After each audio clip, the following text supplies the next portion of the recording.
ചെമ്പനീർ പൂവിൻ്റെ നാളത്തെ എപ്പിസോഡിൻ്റെ വിശേഷങ്ങളിലോട്ട് എല്ലാവർക്കും സ്വാഗതം. അപ്പോൾ സുധിക്ക് വീണ്ടും ഒരു ലെറ്റർ വരുവാണ്. ഇപ്രാവശ്യം പക്ഷേ ലെറ്റർ കൊണ്ടുവന്ന ആളെ സുധി പിടിക്കുവാണ്. അയാളോട് ആരാ എന്താന്നൊക്കെ ചോദിക്കുമ്പോൾ അയാളൊന്നും പറയുന്നില്ല. ഭയങ്കര ഒരു ഗുണ്ടയെ പോലെയാണ് സുധിയോട് സംസാരിക്കുന്നത്. അപ്പോൾ ഇവർ തമ്മിലുള്ള തല്ലുപിടുത്തം കാണുമ്പോഴേക്കും സ്റ്റാഫ് വന്ന് ഇടപെടുന്നുണ്ട്. അപ്പോൾ സുധി അയാളോട് തട്ടിക്കയറുന്നുണ്ട്. താൻ ഇവിടുത്തെ കാര്യം നോക്കടോ, ഇവിടെ കസ്റ്റമർ വരുമ്പോൾ അവരെ മൈൻഡ് ചെയ്യാൻ നോക്ക്, എൻ്റെ കാര്യത്തിൽ ഇടപെടണ്ടെന്നൊക്കെ പറഞ്ഞ് അയാളോട് സംസാരിക്കുന്ന ടൈമിൽ ഈ ലെറ്റർ കൊണ്ടുവന്ന ആൾ അവിടെ നിന്നും എസ്കേപ്പ് ആവുകയാണേ. സുധി തിരിഞ്ഞു നോക്കുമ്പോഴേക്കും ഇയാളെ കാണാനില്ല. സുധി അവിടെയൊക്കെ അന്വേഷിക്കുന്നുണ്ട്, പക്ഷെ കാണുന്നില്ല കേട്ടോ. കട ഫുള്ളും നോക്കും, എവിടെയും കാണുന്നില്ല. ലാസ്റ്റ് സുധി വിചാരിക്കും, പണ്ടൊരു ലെറ്റർ തന്നതിൻ്റെ ക്ഷീണം ഇപ്പോഴും മാറിയിട്ടില്ല, ഇനി ഈ ലെറ്ററിൽ എന്തായിരിക്കും എന്തോന്ന് പറഞ്ഞിട്ട് ആ ലെറ്റർ തുറന്ന് വായിക്കുവാണ്. അപ്പോൾ അതിൽ എഴുതിയിരിക്കുന്നത് ഇങ്ങനെയാണ്: നിങ്ങളുടെ ജീവിതത്തിൽ സംഭവിക്കാൻ പോകുന്ന 3 കാര്യങ്ങൾ എന്ന് പറഞ്ഞിട്ട് 3 പോയിന്റ്സ് ആയിട്ട് എഴുതിയിരിക്കുവാണ്. അതിൽ ഒന്നാമത്തെ പോയിന്റ്, നിങ്ങളുടെ അമ്മയ്ക്ക് ഹാർട്ട് അറ്റാക്ക് വരുമെന്ന്. രണ്ടാമത്തെ പോയിന്റ്, നിങ്ങളുടെ അനിയനൊരു കൊലപാതകയാവും. മൂന്നാമത്തെ പോയിന്റ്, നിങ്ങൾ ആത്മഹത്യ ചെയ്യുമെന്ന്. ഇത് വായിക്കുമ്പോഴേക്കും സുധിക്ക് ഭയങ്കര ടെൻഷനാവുകയാണേ. എന്തൊക്കെയാണ് ഇതിൽ എഴുതിയിരിക്കുന്നത്? അമ്മയ്ക്ക് ഹാർട്ട് അറ്റാക്കോ, അനിയൻ കൊലപാതകയാകുമെന്നോ? അനിയൻ എന്ന് പറയുമ്പോൾ എന്തായാലും ശ്രീകാന്ത് ആയിരിക്കില്ല, സച്ചി ആവാനേ സാധ്യതയുള്ളൂ. പിന്നെ ഞാൻ എന്തിനാ ആത്മഹത്യ ചെയ്യുന്നത്? എനിക്ക് വായിച്ചിട്ടാകെ ടെൻഷൻ ആവുന്നല്ലോ എന്ന് ഓർത്തിട്ട് സുധി ഇങ്ങനെ വിഷമിക്കുവാണേ. ഇതിൽ സംഭവിക്കുന്നതൊക്കെ നടക്കുമോ, എനിക്ക് പേടിയാവുന്നല്ലോ എന്ന് ഓർത്തിട്ട് സുധി കടയിൽ നിന്ന് എളുപ്പം പുറത്തോട്ടിറങ്ങാൻ പോവാണേ. കടയിലുള്ള സ്റ്റാഫിനോട് ചോദിക്കുന്നുണ്ട്, ഇപ്പോൾ വന്ന ആൾ ഏത് സൈഡിലോട്ടാണ് പോയെന്ന് പറയുമ്പോഴേക്കും ലെഫ്റ്റ് സൈഡിലോട്ടാണ് പോയെന്ന് പറയുന്നുണ്ട്. സുധി ലെഫ്റ്റ് സൈഡിലോട്ട് ഓടുവാണ്. ടെൻഷൻ കയറി ഒരു ഭ്രാന്തനെ പോലെയാണ് ഓടുന്നത്. അവിടെയുള്ള ആളുകളൊക്കെ സൂക്ഷ്മമായിട്ട് നോക്കുന്നുണ്ട്. കടയിൽ വന്ന ആൾ ഇവനാണോ എന്നൊക്കെ പറഞ്ഞ് നോക്കി നടക്കുമ്പോൾ ലാസ്റ്റ് ഒരു ചായക്കടയുടെ മുമ്പിൽ നിന്ന് അയാളെ കിട്ടുവാണേ. സുധി അപ്പം പറയുന്നുണ്ട്, എടാ നിന്നെയാടാ ഞാൻ നോക്കിക്കൊണ്ട് നടന്നത്, എന്താടാ, ആരാടാ നീ, ആരാടാ നിനക്ക് ഈ ലെറ്റർ തന്നത്, പറയാതെ ഞാൻ വിടില്ല എന്നൊക്കെ പറയുവാണേ. അപ്പോഴേക്കും അയാൾ പറയുന്നുണ്ട്, വിട് സാറേ. അപ്പോൾ സുധി പറയും, നിന്നെ ഞാൻ വിടില്ല, ഇതാരാ നിന്നെ ഈ ലെറ്റർ തരാൻ ഏൽപ്പിച്ചതെന്ന് പറയാതെ ഞാൻ വിടില്ല എന്ന് പറയുമ്പോഴേക്കും അയാൾ പറയും, സാർ ആദ്യം എൻ്റെ ദേഹത്തുനിന്ന് കൈയെടുക്ക്, എന്നിട്ട് ഞാൻ കൊടുത്ത ഞാനിപ്പോൾ ചായ കുടിച്ചിട്ടുണ്ടായിരുന്നു, അതിൻ്റെ കാശ് കൊടുത്തിട്ട് വാ, ഞാൻ പറയാമെന്ന് പറയുവാണേ. അപ്പോഴേക്കും സുധി പറയുന്നുണ്ട്, നിന്നെ ഞാൻ പറയാതെ വിടില്ല, ഈ സുധി ആരാണെന്ന് അറിയില്ല എന്നൊക്കെ പറയുമ്പോൾ അയാൾ പറയും, കൊടുക്കു സാർ, സാറിന് സത്യങ്ങൾ അറിയണ്ടേ, സാർ ആത്മഹത്യ ചെയ്യുമെന്ന് അതിലെഴുതിയിരിക്കുന്നത്, അതെന്തുകൊണ്ടാണെന്ന് അറിയണ്ടേ, സാർ കാശ് കൊടുത്തിട്ട് വാ, ഞാൻ പറയാം എന്നൊക്കെ പറയുവാണേ. സുധി ഇയാളെ തന്നെ നോക്കിയിട്ട് ചായക്കടയിൽ കയറിയിട്ട് കാശ് കൊടുക്കുവാണേ. അപ്പോൾ ചായക്കടയിലെ കാശൊക്കെ കൊടുത്ത് തിരിയുമ്പോഴേക്കും വീണ്ടും ഇയാളെ കാണുന്നില്ല. സുധിക്ക് വീണ്ടും ടെൻഷനാവുകയാണേ. അവിടെ ചായ കുടിക്കുന്ന ബാക്കിയുള്ളവരോട് ചോദിക്കുന്നുണ്ട്, സാർ ഇവിടെ ഇപ്പോൾ ഒരാൾ നിന്നിരുന്നില്ലേ, അയാൾ എവിടെ പോയി എന്ന് പറയുമ്പോഴേക്കും അവർ പറയുന്നുണ്ട്, അയാൾ അപ്പം തന്നെ പോയല്ലോ എന്ന് പറയുവാണ്. അപ്പോൾ സുധി പറയും, പോയോ, എങ്ങോട്ടേക്കാ പോയെന്ന് ചോദിക്കുമ്പോഴേക്കും, എങ്ങോട്ടേക്കാ പോയെന്ന് ഞങ്ങൾക്ക് എങ്ങനെ അറിയാം, അവനോട് ഇത്ര മര്യാദ രീതിയിൽ സംസാരിക്കുന്ന ഒരാളെ ആദ്യമായിട്ട് കാണുക, എന്തിനാ അവൻ അന്വേഷിക്കുന്നത്, നിങ്ങളുടെ പേഴ്സ് വല്ലതും അടിച്ചുകൊണ്ടും പോയോ എന്നൊക്കെ ചോദിക്കുവാണേ. അപ്പോൾ സുധി പറയും, ഇല്ല എൻ്റെ പേഴ്സൊന്നും അടിച്ചിട്ടില്ല, അതിവിടെ തന്നെയുണ്ട്. എന്താ അങ്ങനെ ചോദിച്ചേ? സാർ അവനെ അറിയില്ലേ, അവൻ ഈ നാട്ടിലെ ഏറ്റവും വലിയ ഗുണ്ടയാ, അവൻ ഭയങ്കര നല്ല പോക്കറ്റടിക്കാരനാ, എല്ലാ സാധനങ്ങളും മോഷ്ടിച്ചുകൊണ്ടോടും. ഇപ്പോൾ 2 ദിവസം മുമ്പാണ് ജയിലിൽ നിന്ന് ഇറങ്ങിയത്. അപ്പോൾ സാർ അന്വേഷിക്കുന്നുണ്ടപ്പോൾ ഞങ്ങൾ ഓർത്തിന് പോക്കറ്റ് വല്ലതും അടിച്ചോന്ന്. അപ്പോൾ സുധി പറയുന്നുണ്ട്, ഇല്ല, എൻ്റെ ഷോറൂമിൽ വന്ന് ഈ ലെറ്റർ തന്നിട്ട് പോയി അവൻ എന്നൊക്കെ പറയുവാണേ. അപ്പോൾ അവർ പറയും, സാറിന് ഷോറൂമൊക്കെ ഉണ്ടോ? ഷോറൂം ഉണ്ട്. അപ്പോൾ ഏതായാലും സാറിൻ്റെ കാര്യത്തിലൊരു തീരുമാനമായി എന്ന് പറഞ്ഞ് അവരൊക്കെ ഇരുന്ന് ചിരിക്കുവാണേ. അപ്പോൾ സുധി പറയും, നിങ്ങളെന്താ ഇങ്ങനെയൊക്കെ പറയുന്നേ? സാർ അവൻ്റെ കണ്ണിൽ എന്തെങ്കിലും പെട്ടാലുണ്ടല്ലോ, സാർ ഏതായാലും അവൻ്റെ കണ്ണിൽ പെട്ടു, ഇനി സാറിൻ്റെ കാര്യത്തിലൊരു തീരുമാനമായിട്ടുണ്ട് എന്നൊക്കെ പറഞ്ഞ് സുധിയെ പേടിപ്പിക്കുവാണേ അവർ. സുധിക്കാണെങ്കിൽ വീണ്ടും ടെൻഷൻ കയറുവാണേ. പിന്നെ കാണിക്കുന്നത് രേവതിയും വർഷയും രവീന്ദ്രനും കൂടി ഭക്ഷണം കഴിക്കുന്നതാണ്. വർഷക്കാണെങ്കിൽ രേവതി ഉണ്ടാക്കുന്ന എല്ലാ ഭക്ഷണവും ഇഷ്ടമാണല്ലോ, ഭയങ്കര സ്നേഹത്തിലിരുന്ന് 3 പേരും ഭക്ഷണം കഴിക്കുവാണ്. രേവതി ആണെങ്കിൽ ഒരു വലിയ ടിഫിൻ ബോക്സിൽ ചോറൊക്കെ ആയിട്ട് ഉച്ചക്കത്തുള്ള ഭക്ഷണമായിട്ട് പോകാൻ നിൽക്കുവാണ് ചന്ദ്രയ്ക്ക്. ചന്ദ്ര ബാമ്മയുടെ വീട്ടിലാണ്. അപ്പോൾ വർഷ പറയുന്നുണ്ട്, ഈ ആൻറ്റിക്ക് ഇവിടെ വന്ന് ഭക്ഷണം കഴിച്ചാൽ എന്താ, അങ്ങോട്ട് കൊണ്ടുപോയി കൊടുക്കണോ, നമ്മളെല്ലാവരും ഇവിടെ വന്നല്ലേ കഴിക്കാറ്, അതുപോലെ തന്നെ ആൻറ്റിക്കും കഴിച്ചുകൂടി, അവിടെ വെറുതെ ഇരിക്കുമല്ലേ എന്ന് പറയുമ്പോഴേക്കും രവീന്ദ്രൻ പറയുന്നുണ്ട്, അവൾ അവിടെ വെറുതെ ഇരിക്കുക, പക്ഷെ അവളെ മനസ്സിലാക്കാൻ എനിക്ക് ഇതുവരെ കഴിഞ്ഞിട്ടില്ല, ഓരോ ദിവസവും ഓരോ സ്വഭാവമാണ്, നിങ്ങൾ അവളെ നന്നായിട്ട് മനസ്സിലാക്കി കഴിഞ്ഞു എന്തായാലും എന്ന് രവീന്ദ്രൻ പറയുമ്പോഴേക്കും വർഷ പറയുന്നുണ്ട്, അതെന്താ അങ്കിൾ അങ്ങനെ പറഞ്ഞത്, പിന്നെ അവളുടെ മുമ്പിൽ നിങ്ങൾ നന്നായിട്ട് അഭിനയിക്കുമല്ലേ, എന്നിട്ട് നോക്ക് ഇവിടെ നല്ല സ്നേഹത്തിൽ പെരുമാറുകയും ചെയ്യുന്നുണ്ട്, എന്നെക്കാളും നന്നായിട്ട് ഏതായാലും ചന്ദ്രയെ നിങ്ങൾ മനസ്സിലാക്കിയിട്ടുണ്ടെന്ന് പറയുവാണേ. ഇത് നല്ല രസമുണ്ട് അങ്കിൾ, പക്ഷെ ആൻറ്റിയെ ചില സമയത്ത് ആലോചിക്കുമ്പോൾ എനിക്ക് പാവം തോന്നുന്നു വർഷ പറയുന്നുണ്ട്. അപ്പോൾ രേവതിയും പറയുന്നുണ്ട്, എനിക്കും പേടിയാ, എപ്പോഴെങ്കിലും അമ്മ ഇത് അറിഞ്ഞു കഴിഞ്ഞാൽ ഒരു പൊട്ടിത്തെറി ഉണ്ടാവും എന്ന് പറയുമ്പോഴേക്കും വർഷ പറയുന്നുണ്ട്, അതൊന്നും ആൻറ്റി അറിയാൻ പോകുന്നില്ല, രേവതി ചേച്ചി പേടിക്കേണ്ട എന്ന് പറയുവാണേ. അപ്പോഴേക്കും രവീന്ദ്രൻ രവീന്ദ്രൻ ഇവരെ പറ്റിക്കുവാണ്. എടി ചന്ദ്രയെ വന്ന് കഴിക്കുമെന്ന് പറയുമ്പോഴേക്കും വർഷയും രേവതിയും കൂടി തല്ലുപിടിക്കാൻ തുടങ്ങുവാണ് വീണ്ടും. കാരണം ചന്ദ്രയുടെ മുമ്പിൽ രണ്ടുപേരും ഇപ്പോൾ വഴക്കാണല്ലോ. അപ്പോൾ ഇവരുടെ വഴക്ക് കാണുമ്പോഴേക്കും രവീന്ദ്രൻ ചിരിക്കുന്നുണ്ട്. അപ്പോൾ രേവതിക്കും വർഷക്കും കാര്യം മനസ്സിലാവുന്നുണ്ട്, അങ്കിള് പറ്റിച്ചതാണെന്ന്. ആ അങ്കിള് കൊള്ളാലോ, ഞങ്ങളെ വെച്ച് ഞങ്ങളെ പറ്റിച്ചതാണല്ലേ എന്നൊക്കെ പറഞ്ഞ് അവിടെ നല്ലൊരു ഫണ്ണി മൊമെൻറ്റ്സ് ആണ്. പിന്നെ രേവതി പറയുന്നുണ്ട്, അച്ഛാ സമയമായി, ഞാൻ ഈ ഫുഡ് കൊണ്ടേ കൊടുത്തിട്ട് വരാമെന്ന് പറഞ്ഞിട്ട് രേവതി അവിടെ നിന്നും പോവുകയാണേ. അപ്പോഴേക്കും വർഷ ചോദിക്കുന്നുണ്ട് രവീന്ദ്രനോട്, അങ്കിൾ ഞാനൊരു കാര്യം ചോദിച്ചോട്ടെ, ഈ അമ്മയ്ക്ക് എന്താ രേവതി ചേച്ചിയോട് ഇത്ര ദേഷ്യം? ഞങ്ങളോടൊക്കെ എന്ത് സ്നേഹമാണ് രേവതി ചേച്ചിക്ക്, എല്ലാവരെയും ഒരുപോലെയല്ലേ കാണുന്നത്, നല്ല കെയറിങ്ങുവാ, എന്താ കാര്യം എന്ന് ചോദിക്കുമ്പോൾ രവീന്ദ്രൻ പറയുന്നുണ്ട്, രേവതിയെ ഞാനല്ലേ ഈ വീട്ടിലോട്ട് കൂട്ടിക്കൊണ്ടുവന്നത്, അതിൻ്റെ ദേഷ്യം അവൾക്കുണ്ട്. അവൾ എന്ത് ചെയ്യാനാ പാവം, ഈ വീട്ടിൽ കിടന്ന് ഒരുപാട് കഷ്ടപ്പെടുന്നുണ്ട്, ബുദ്ധിമുട്ടുന്നുണ്ട് അവളെന്നൊക്കെ പറയുവാണേ. അപ്പോൾ വർഷ പറയുന്നുണ്ട്, അങ്കിൾ ഞാനൊരു കാര്യം പറഞ്ഞാൽ ദേഷ്യപ്പെടരുത്, ഇപ്പോൾ രേവതി ചേച്ചിയുടെ സ്ഥാനത്ത് ഞാനാണെങ്കിൽ എന്നോട് ആൻറ്റി ഇങ്ങനെ വല്ല സ്വഭാവം ഇറക്കുവാണെങ്കിൽ ഞാൻ നോക്കിക്കൊണ്ടിരിക്കില്ല, എനിക്കെല്ലാം സഹിച്ചൊന്നും നിൽക്കാൻ പറ്റില്ല, ഞാൻ വേണമെങ്കിൽ ഒരു കടി വരെ കൊടുത്തു കളയും എന്നൊക്കെ പറയുവാണേ. അപ്പോൾ രവീന്ദ്രൻ പറയുന്നുണ്ട്, മോളെ വർഷേ, രേവതി അങ്ങനെയൊന്നും ചെയ്യില്ല എന്ന് അവൾക്ക് ഉറപ്പാണ്, അതുകൊണ്ടാണ് അവൾ രേവതിയുടെ നെഞ്ചത്തോട്ട് കയറിക്കൊണ്ടേയിരിക്കുന്നത്, എല്ലാം ഒരു നാൾ ശരിയാവും, നമുക്ക് നോക്കാം എന്നൊക്കെ രവീന്ദ്രൻ പറയുവാണേ. പിന്നെ കാണിക്കുന്നത് റോട്ടിൽ ഇങ്ങനെ ചെരുപ്പൊക്കെ നന്നാക്കുന്ന ഒരു അപ്പൂപ്പനും അമ്മൂമ്മയുണ്ട്. ആ അമ്മൂമ്മ കിടന്ന് നല്ല ഉറക്കത്തിലാണ്. അപ്പോൾ അപ്പൂപ്പൻ അരികത്തിരുന്ന് വിളിച്ചുകൊണ്ടിരിക്കുകയാണ്, സരോജ എഴുന്നേക്ക്, സരോജ എന്താ ഇങ്ങനെ ഉറങ്ങുന്നത്, സരോജ എഴുന്നേക്ക്, എനിക്ക് പേടിയാവുന്നല്ലോ, സരോജ സരോജ എന്ന് പറഞ്ഞ് ഭയങ്കര വിളിയാണ്. അപ്പോൾ ഈ ടൈമിലാണ് രേവതി അതിലേക്കൂടി പോകുന്നത്. ഈ അപ്പൂപ്പൻ്റെ കരച്ചിൽ കാണുമ്പോഴേക്കും രേവതി സ്കൂട്ടർ നിർത്തുവാണ്. എന്നിട്ട് അവിടെ ഇറങ്ങിയിട്ട് കാര്യമൊക്കെ അന്വേഷിക്കുന്നുണ്ട്. അപ്പോൾ അപ്പൂപ്പൻ പറയുന്നുണ്ട്, 2 ദിവസമായിട്ട് ഞങ്ങൾക്ക് അധികം വരുമാനമൊന്നുമില്ല, ഒരു ചായ പോലും കുടിച്ചിട്ട് 2 ദിവസമായി, അതിൻ്റെ ക്ഷീണം അവക്ക്, എനിക്കൊരു ചായ പോലും മേടിച്ചു കൊടുക്കാൻ പറ്റുന്നില്ലല്ലോ മോളെ, ഇവളാണെങ്കിൽ എഴുന്നേക്കുന്നുമില്ല, എനിക്ക് എന്ത് ചെയ്യണമെന്ന് അറിയില്ല എന്ന് പറഞ്ഞാൽ അപ്പൂപ്പൻ വിഷമിക്കുവാണ്. ഇവരുടെ വിഷമം കാണുമ്പോഴേക്കും രേവതിക്കും സങ്കടവുമാണ്. രേവതി എന്ത് ചെയ്യുന്നു വെച്ചാൽ ചന്ദ്രക്ക് കൊണ്ടുപോകാൻ വെച്ചിരുന്ന ഭക്ഷണം ഉണ്ടല്ലോ, അത് പോയി വണ്ടിയിൽ നിന്ന് എടുത്തോണ്ട് വരുവാണ്. എന്നിട്ട് ആ അപ്പൂപ്പനോട് പറയും, അമ്മമ്മയെ വിളിക്കും, നമുക്ക് ഈ ഭക്ഷണം കൊടുക്കാമെന്ന് പറയുമ്പോഴേക്കും അപ്പൂപ്പൻ പറയുന്നുണ്ട്, വേണ്ട മോളെ, മോള് വേറെ ആർക്കൊണ്ടോ വേണ്ടി കൊണ്ടുപോകുന്ന ഫുഡല്ലേ, അത് വേണ്ട, അത് കൊണ്ട് കൊടുത്തിട്ട് വാ, അവർ ഭക്ഷണത്തിന് വേണ്ടി കാത്തിരിക്കുന്നുണ്ടാവും എന്ന് പറയുമ്പോഴേക്കും രേവതി പറയും, ഇല്ല, നിങ്ങൾ കഷ്ടപ്പെട്ട് അധ്വാനിക്കുന്നവരാ, ഒരു ദിവസം വരുമാനമൊന്നും നടന്നില്ലെങ്കിൽ എന്തൊക്കെ സംഭവിക്കുമെന്ന് എനിക്ക് നല്ലതുപോലെ അറിയാം, അമ്മയ്ക്ക് നല്ല ക്ഷീണമുണ്ട്, എഴുന്നേക്ക്, ഈ ഭക്ഷണം കഴിച്ചാൽ എല്ലാം ശരിയാവും എന്ന് പറഞ്ഞിട്ട് രേവതി 2 പേർക്കും കൂടി ആ ചോറും കൊണ്ടുപോകാൻ വെച്ച കറികളൊക്കെ വിളമ്പി അവരെ ഭക്ഷണം കഴിപ്പിക്കുവാണ്. രേവതിക്കും അവരുടെ വയർ നിറയുമ്പോൾ നല്ല സന്തോഷമാവുന്നുണ്ട്. അവർ ഭക്ഷണമൊക്കെ കഴിച്ച് രേവതിയോട് ഒരുപാട് നന്ദിയൊക്കെ പറയുന്നുണ്ട്, മോളെ ഒരുപാട് നന്ദിയുണ്ട് മോളെ, ദൈവം പോലെ ഞങ്ങളെ വന്ന് സഹായിച്ചു എന്ന് പറയുമ്പോൾ രേവതി പറയുന്നുണ്ട്, ഹേയ് ഇതെല്ലാവരും ചെയ്യുന്ന സഹായമല്ലേ, ഇതിനിങ്ങനെ വലുതായി കാണല്ലേ എന്ന് പറയുമ്പോഴേക്കും അപ്പൂപ്പൻ പറയുന്നുണ്ട്, ഇല്ല മോളെ, ഒരു ദിവസവും കൂടി ഞങ്ങൾ ഭക്ഷണമില്ലാതെ ഇവിടെ കഴിഞ്ഞിരുന്നെങ്കിൽ ഈ ഫുട്പാത്തിൽ തന്നെ ചിലപ്പം മരിച്ചും കിടന്നാനായിരുന്നു എന്നൊക്കെ പറയുവാണേ.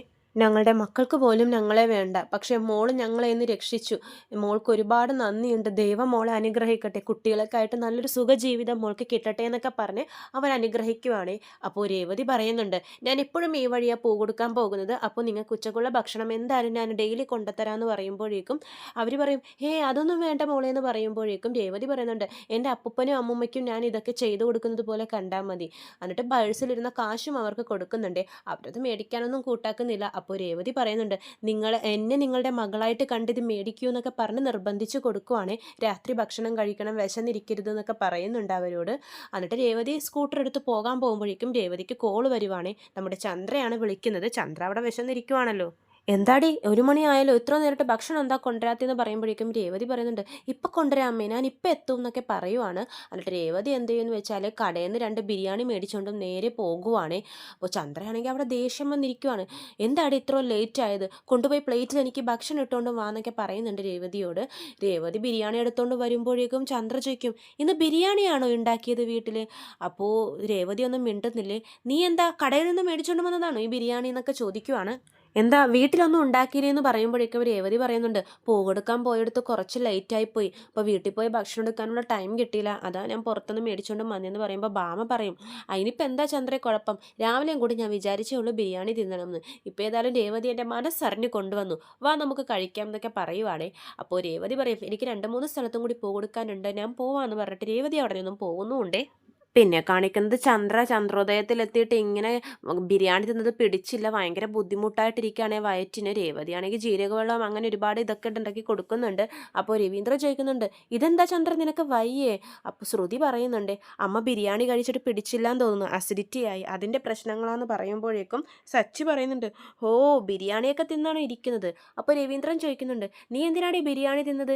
രേവതി ഉച്ചയ്ക്ക് ഇവിടെ നിന്ന് നല്ല ചോറും കറികളൊക്കെ കൂട്ടി വന്നായിരുന്നല്ലോ, എന്താ അവളെത്താൻ താമസിച്ചു എന്നുള്ള ദേഷ്യത്തിലാണോ നീ ബിരിയാണി മേടിച്ച് കഴിച്ചതെന്നൊക്കെ പറഞ്ഞ് ചന്ദ്രയെ ചീത്ത പറയുന്നുണ്ട്. അപ്പോഴേക്കും ചന്ദ്ര പറയും, ഞാനൊന്ന് സംസാരിക്കട്ടെ, എനിക്കാരും ചോറും കറിയൊന്നും കൊണ്ട തന്നില്ല, ബിരിയാണി മേടിച്ചുകൊണ്ട് വന്നത് തന്നെ രേവതിയാന്ന് പറയുന്നുണ്ട്. അപ്പോൾ സച്ചി ചോദിക്കുന്നുണ്ട്, രേവതി ബിരിയാണി മേടിച്ചെന്നോ?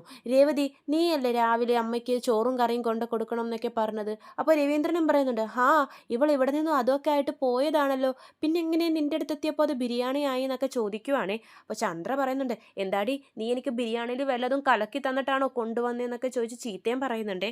അപ്പോൾ രേവതി അത് പിന്നെയെന്ന് പറയുമ്പോഴേക്കും ശ്രുതി ചോദിക്കുന്നുണ്ട്, കൊണ്ടുപോയ ഭക്ഷണം പിന്നെ എവിടെ രേവതി എന്ന് പറയുമ്പോഴേക്കും ചന്ദ്ര പറയും, വന്നവടിക്കല്ലേ അവളുടെ അമ്മയുടെ വീട്, അവിടെ കയറി എല്ലാവരും കൂടി ഇരുന്ന് ആ ഭക്ഷണം ഇരുന്ന് കഴിച്ചിട്ടുണ്ടാവും എന്ന് പറയുമ്പോഴേക്കും രവീന്ദ്രൻ ചീത്ത പറയുന്നുണ്ട്, നീ ഒന്ന് വെറുതെ ഇരി ചന്ദ്ര എന്ന് പറയുമ്പോൾ സച്ചി പറയും, പിന്നെ ഇവിടെ നിന്നും കൊണ്ടുപോയിട്ട് വേണമല്ലോ രേവതിയുടെ വീട്ടുകാർക്ക് കഴിക്കാൻ, ഒന്ന് പോയ അമ്മേ. രേവതി എന്തു പറ്റി രേവതി, പോണ വഴിക്ക് നീ വണ്ടിയിൽ നിന്ന് വല്ലതും വീണോ?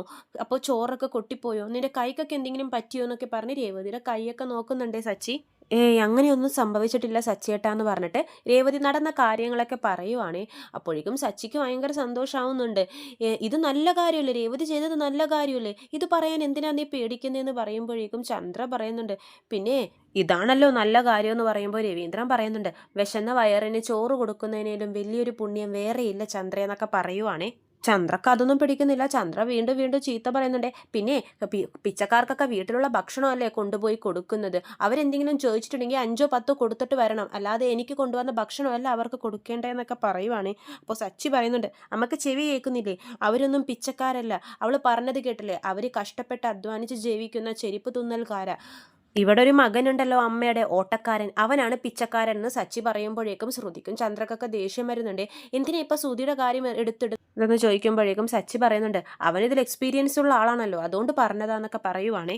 ചന്ദ്ര പറയുന്നുണ്ട്, നീ നിന്റെ ഭാര്യ ചെയ്ത തെറ്റ് മറയ്ക്കാൻ നോക്കല്ലേ എന്ന് പറയുമ്പോൾ സച്ചി പറയും, എൻ്റെ ഭാര്യ എന്ത് തെറ്റ് ചെയ്തു, അവളൊരു നല്ല കാര്യമാണ് ചെയ്തത്. അച്ചമ്മ പറയും, ഓരോ ധാന്യമണിയിലും അത് എത്തിച്ചേരേണ്ടവരുടെ പേരെഴുതി വെച്ചിട്ടുണ്ടെന്ന്, ഇന്ന് നമ്മുടെ വീട്ടിലെ ധാന്യം എത്തിച്ചേരേണ്ടത് അവർക്കായിരുന്നു, അതുകൊണ്ട് അവരുടെ കയ്യിൽ അത് എത്തിച്ചേർന്നു എന്നൊക്കെ പറയുമ്പോൾ ചന്ദ്രക്ക് എന്തോ അതൊന്നും പിടിക്കുന്നില്ല കേട്ടോ.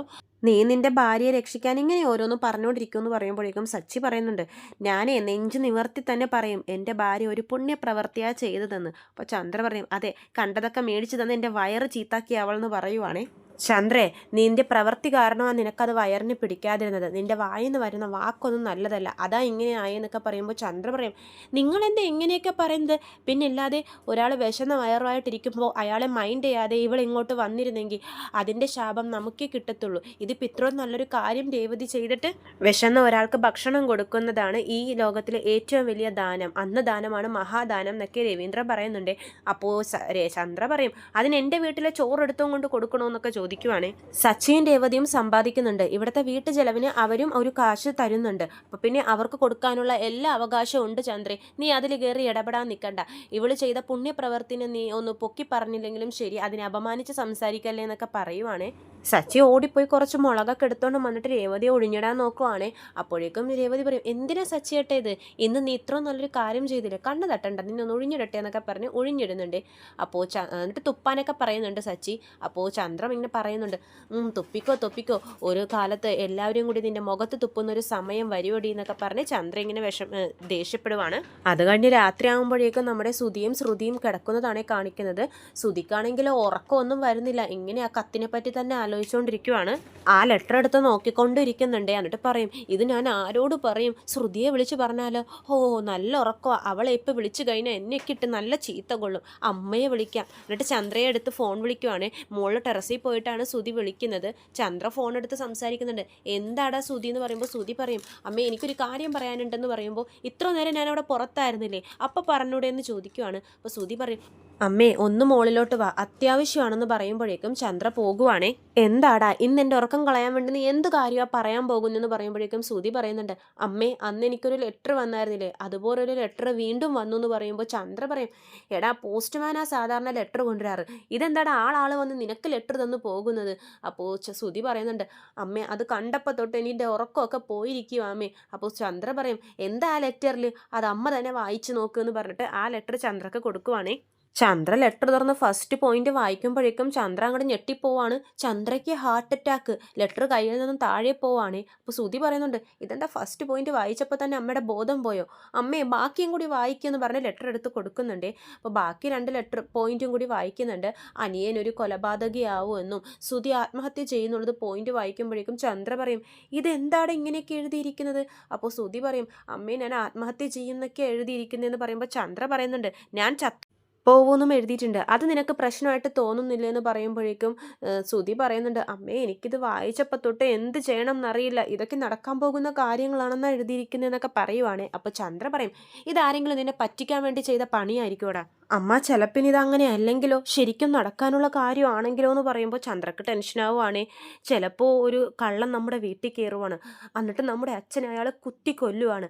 ആ കുത്തിക്കൊല്ലണ കാണുമ്പോഴേക്കും അമ്മയ്ക്ക് ഹാർട്ട് അറ്റാക്ക് വരും, അമ്മയും അവിടെ വീഴുവാണ്. അമ്മയും അച്ഛനും ചത്തു കിടക്കുന്ന കാണുമ്പോഴേക്കും സച്ചിക്ക് ദേഷ്യം വന്ന് ആ കള്ളനെ പിന്തുടർന്ന് കൊല്ലാൻ വേണ്ടി പോവാണ്.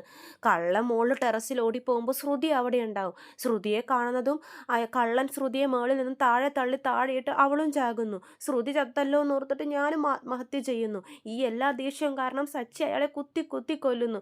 ഇങ്ങനെയൊക്കെ നടന്നു കഴിഞ്ഞാലോ അമ്മയെന്ന് പറയുമ്പോഴേക്കും ചന്ദ്ര ഒറ്റ അടി കൊടുക്കുവാണേ. നീ എന്താടാ ശ്രുതി ഇങ്ങനെയൊക്കെ പറയുന്നത്, പഠിച്ചവനല്ലേടാ നീ, നിനക്ക് എങ്ങനെ ഇത്ര മണ്ടത്തരം പൊട്ടത്തരം വിളിച്ചു പറയാൻ തോന്നുന്നു. ഇതൊക്കെ കേട്ടിട്ട് എനിക്ക് തന്നെ പേടിയാവുന്നു, ഫുൾ നെഗറ്റീവ് ആണല്ലോ നീ, ഇങ്ങനെ ചിന്തിക്കാൻ നിനക്ക് മാത്രമേ പറ്റുള്ളൂ എന്നൊക്കെ പറഞ്ഞ് ചന്ദ്ര പൊട്ടിത്തെറിക്കുവാണേ. ഞങ്ങളുടെ വീട്ടിൽ എന്തിനാടാ കള്ളം വരുന്നതെന്ന് ചോദിക്കുമ്പോഴേക്കും ശ്രുതി പറയുന്നുണ്ട്, ഈ ലെറ്റർ തന്ന ആളെ അന്വേഷിച്ച് ഞാൻ പോയായിരുന്നു, അയാൾ ഒരു കള്ളനാണെന്ന് അറിയാൻ കഴിഞ്ഞത്, ആ കള്ളൻ എങ്ങാനും ഞങ്ങളുടെ വീട്ടിലോട്ട് വന്നാലോ എന്ന് പറയുന്നതും അവിടെ നിന്നൊരു സൗണ്ടൊക്കെ കേൾക്കുവാണേ. ഈ സൗണ്ട് കേട്ട് ചന്ദ്രയും ശ്രുതിയും പേടിച്ച് നിൽക്കുവാണ്. ഇത്രയും കാണിച്ചുകൊണ്ടാണ് നാളത്തെ എപ്പിസോഡ് അവസാനിക്കുന്നത്. ചെമ്പനീർപ്പൂവിൻ്റെ കൂടുതൽ വിശേഷങ്ങൾ ഞാൻ എൻ്റെ ചാനലിലൂടെ അപ്ലോഡ് ചെയ്യുന്നതാണ്. ചാനൽ സബ്സ്ക്രൈബ് ചെയ്യാത്തവർ സബ്സ്ക്രൈബ് ചെയ്യണം. വീഡിയോ ഇഷ്ടമായെങ്കിൽ ലൈക്ക് ചെയ്യാനും മറക്കരുതേ. എല്ലാവർക്കും നന്ദി.